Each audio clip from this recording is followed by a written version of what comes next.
I am Karen Banister. I'm a nominee for the APHA Board of Directors, and I want to tell you a little bit about myself and my past, stepping forward to the future and what I see for the American Paint Horse Association as you consider your future leadership. The journey with the American Paint Horse began for our family in the early 70s when we purchased our first paint horse.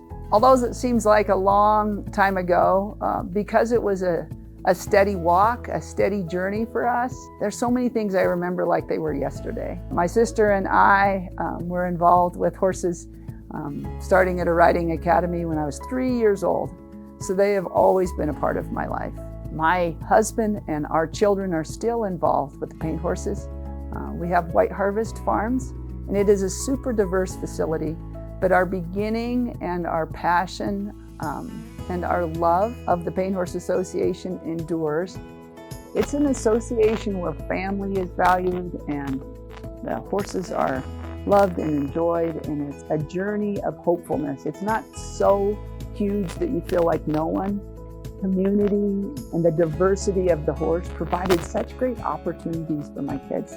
Opportunities for my son to eventually become professional rodeo cowboy, roping, and he won the national high school finals on a paint horse. There weren't very many there, and he'd had never ridden anything else. That was such a favorite horse, even as a professional later in life. My daughter showed the paint horses all the way from showmanship to the horsemanship and the western, the trail, and all the English, but she loved the hunter jumpers. And she took her paint horse and did the USCF things and was quite successful, and was a scholar to Baylor University and represented them in the hunt seat.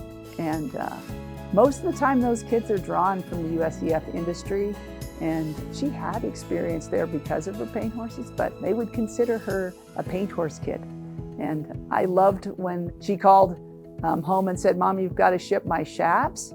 I'm gonna ride for the reining team because they're a little short and they need somebody to lead." And I thought that was beautiful because the paint horses provided her that opportunity. And the diversity we now have as a horse farm, I believe comes from that understanding that these horses can do almost anything. This business was not built on the wealth of a family. We are for sure an ordinary family, but the strength of this business was built on breeding and training paint horses.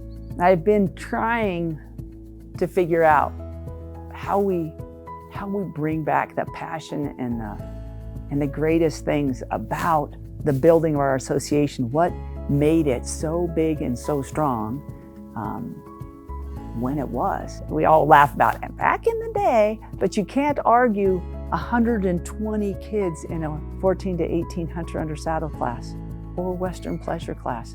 There was passion and power and excitement there. And when I think back to those times, that's when we had our arms open wide and families, moms and dads and kids, and everybody able to horse show. Everybody able to do this together. And I think the together part is the most important part.